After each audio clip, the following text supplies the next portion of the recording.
TB is the 13th leading cause of death and second leading cause of infectious killer.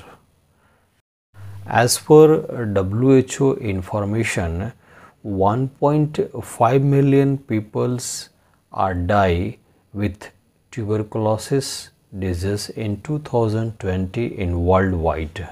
Mycobacterium tuberculosis के infection में जो सबसे major threat है वो है आपका MDR और XDR पेशेंट, यानी कि मल्टी ड्रग रेजिस्टेंट, और XDR जो है आपका extensively drug resistant tubercle bacilli. ये दो केस ऐसे हैं जिनको बचाना आज के टाइम में भी बहुत ही डिफ़िकल्ट हो गया है। हर 3 में से केवल एक पेशेंट जो MDR के हैं उनके लिए डायग्नोसिस और ट्रीटमेंट अवेलेबल हो पाता है और वो रिकवर हो जा रहे हैं। बाकी 2 पेशेंट ना तो वो डायग्नोस हो पाते हैं और ना उनका ट्रीटमेंट हो पाता है। XDR जो पेशेंट है यानी कि extensively drug resistant TB patient is more severe than MDR patient because XDR is a rare type of MDR TB that resists to isoniazid, rifampicin plus any one of the 3 injectable second line drugs like amikacin and kanamycin। तो XDR जो patient होते हैं उनको बचाना बहुत ही difficult हो जाता है विथ कंपेयर टू MDR। तो ओवरऑल जो XDR और MDR पेशेंट हैं उनको डायग्नोस करके ट्रीटमेंट करना बहुत ही एक चैलेंजिंग टास्क है TB ट्रीटमेंट में। आज हम लोग इस वीडियो लेक्चर में डिस्कस करेंगे MDR XDR जो पेशेंट हैं उनको कैसे डायग्नोस किया जाए, क्योंकि इनका डायग्नोसिस ही बहुत ही इम्पॉर्टेंट है। और माइकोबैक्टीरियम ट्यूबरकुलोसिस के जो डायग्नोसिस के पैटर्न है उसमें आपका फिनोटिपिक और जीनोटिपिक है। फिनोटिपिक डायग्नोसिस में आप ZN स्टेन से एग्ज़ामिन करते हैं और उसके बाद आप कल्चर करते हैं, solid culture media LG media पे, और लिक्विड कल्चर जिसको कि आज हम लोग डिस्कस करेंगे MGIT कहते हैं, माइकोबैक्टीरियम ग्रोथ इंडिकेटर ट्यूब। ये 2 मेथड हैं कल्चर के। तो आज हम लोग लिक्विड कल्चर देखेंगे और दूसरा जो डायग्नोसिस मेथड है ट्यूबरकुलोसिस के लिए वो है आपका जीनोटिपिक, जिसमें आप RT-PCR करके डिटेक्ट करते हैं कि इन्फेक्शन है कि नहीं है। और कुछ जो अभी जो लेटेस्ट टेक्नोलॉजी आया है जीन एक्सपर्ट, जिसमें आप एंटीबायोटिक्स का रेजिस्टेंट और सेंसिटिविटी पैटर्न भी एग्जामिन कर सकते हैं। लेकिन जो मेथड MGIT है ये बहुत ही ऑथेंटिक मेथड है। आप सेंसिटिविटी और रेजिस्टेंट जो एंटी माइक्रोबियल ड्रग है उसको जानने के लिए।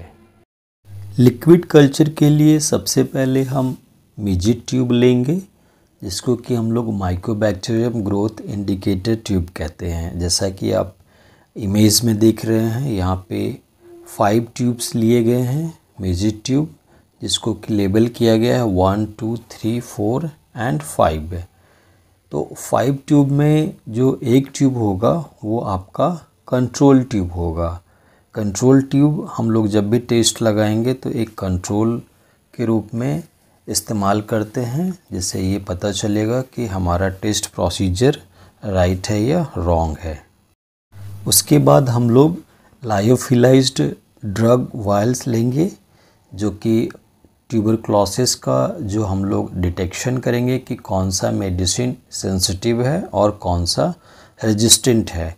तो 4 ड्रग्स जो है जो मोस्ट कॉमन है ट्यूबरकुलोसिस के लिए, उसमें आइसोनियाजाइड, रिफैम्पिसिन, इथेम्बुटोल और स्ट्रेप्टोमाइसिन। जैसा कि आप इमेज में देख रहे हैं ये 4 लायोफिलाइज्ड ड्रग वायल्स हैं। इसमें हम लोग क्या करेंगे कि पहले 4 ml sterile distil water add कर देंगे, इसको लायोफिलाइज से लिक्विड फॉर्म में करने के लिए।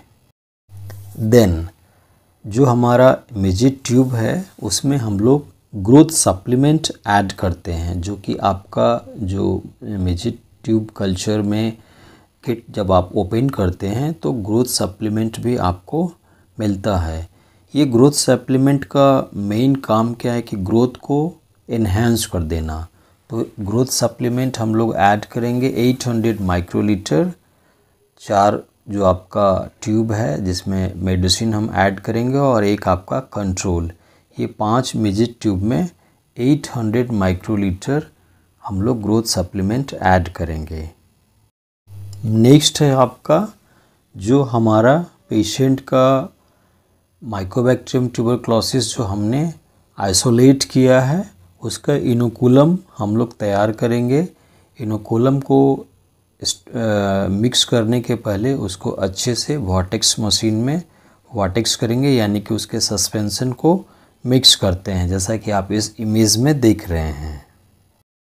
उसके बाद हम लोग क्या करेंगे कि जो हमारा ड्रग है जिसका कि हम लोग अभी रेजिस्टेंट और सेंसिटिविटी टेस्ट करने वाले हैं, उसको अब हम लोग मिजिट ट्यूब में ऐड करेंगे 1000 माइक्रोलीटर ईच ट्यूब है।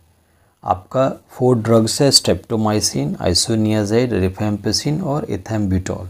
ये 4 ड्रग्स को 4 मिजिट ट्यूब जो आपका है उन सब में 0.1 ml या आप 1000 माइक्रोलीटर ऐड करेंगे, एक्सेप्ट कंट्रोल ट्यूब। जो आपका कंट्रोल ट्यूब है उसमें आप कोई भी एंटीबायोटिक्स ऐड नहीं करेंगे। आप इस इमेज में देख रहे हैं ये हमने 4 मिजिट ट्यूब में जो आपका एंटीबायोटिक्स है स्ट्रेप्टोमाइसिन, आइसोनियाजाइड, रिफेम्पिसिन और इथेम्बुटोल को ऐड किए हैं।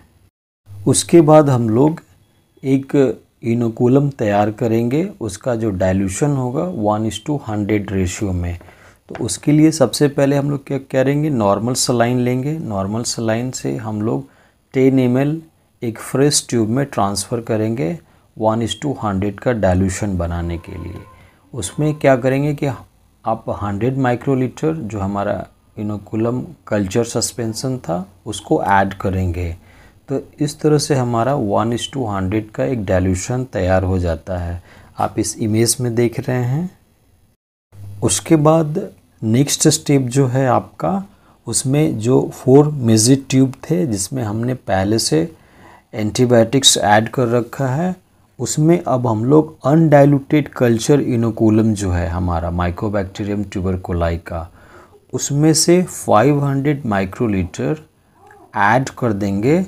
जितने भी आपने मिजिट ट्यूब लिए हैं 1, 2, 3, 4 जिसमें आपने एंटी माइक्रोबियल ऐड कर रखा है। तो इस तरह से हमारा जो मेडिसिन है एंटीबायोटिक्स उसमें हम लोग इनोकुलम को ऐड कर देते हैं। नेक्स्ट स्टेप जो है उसमें हम लोग जो कंट्रोल ट्यूब लिए थे मिजिट का, उसमें हम लोग डाइल्यूटेड कल्चर इनोकुलम को ऐड करेंगे। जो हमने डाइल्यूशन बनाया है उसमें से 500 माइक्रोलीटर कंट्रोल ट्यूब में हम लोग ऐड करेंगे। कंट्रोल ट्यूब वो है मिजिट ट्यूब का जिसमें कोई भी हमने एंटीबायोटिक्स ऐड नहीं किया, यानी कि ये drug free growth control tube है, आप इस इमेज में देख रहे हैं। देन जो हमारा ट्यूब रेडी हो गया है, कंट्रोल ट्यूब और एंटी माइक्रोबियल ट्यूब जिसमें हम लोगों ने सस्पेंशन को इनोकुलम का ऐड कर रखा है। अब इसको हम लोग इंक्यूबेट करेंगे। जो आपका ऑटोमेटिक बीडी का इंक्यूबेटर है उसमें हम लोग इंक्यूबेट करेंगे और उसके लिए एक स्टैंड होता है। उस स्टैंड में ये 5 ट्यूब जो है मिजिट ट्यूब को स्टैंड करने के बाद बारकोड में स्कैन करके फिर इसको इंक्यूबेशन के लिए मशीन को ओपन करके उसमें इसका इंक्यूबेशन का जो ड्यूरेशन है माइकोबैक्टीरियम ट्यूबरकुलोसिस का लिक्विड कल्चर के लिए, उसमें 14 डेज़ तक हम लोग इंक्यूबेट करके इसको एग्ज़ामिन करते हैं कि ग्रोथ आ रहा है या नहीं आ रहा है। आफ्टर 14 डेज़ जब आप इस मिजिट ट्यूब को बाहर निकालेंगे तो जो आपका पिक्चर में इमेज दिख रहा है तो कंट्रोल में आपको दिख रहा है कि ग्रोथ आया है, और बाकी जो ट्यूब है आपका 2nd, 3rd, 4 और 5 इसमें माइकोबैक्टीरियम ट्यूबरकुलोसिस का कोई भी ग्रोथ आपको शो नहीं हो रहा है। तो इस तरह से ये कंफर्म होता है कि आपका जो कंट्रोल था वहाँ पे कोई भी एंटीबायोटिक्स आपने ऐड नहीं किया था, तो ग्रोथ शो हो रहा है, और बाकी सब में कोई ग्रोथ नहीं आया है। इसका मतलब है कि ये 4 ड्रग्स जो आप अभी टेस्ट कर रहे थे ये सब के सब सेंसिटिव हैं। अगर हम इसका रिपोर्ट इंटरप्रेटेट करें तो आपको ऐसा दिखेगा, जहाँ भी आपको ग्रोथ दिखाई दे रहा है 400 यूनिट पर ml, तो ये आपका कंट्रोल ट्यूब का है। यहाँ पे आप देख रहे हैं कि जो ट्यूबरकुलाई का कॉलोनीज़ है वो ग्रो किया है। इसका मतलब है कि कंट्रोल आपका करेक्ट है, क्योंकि इसमें आपने कोई भी एंटीबायोटिक्स ऐड नहीं किया था। सेकेंड में है आपका 4 यूनिट पर ml आपको ग्रोथ दिखाई दे रहा है स्ट्रेप्टोमाइसिन का।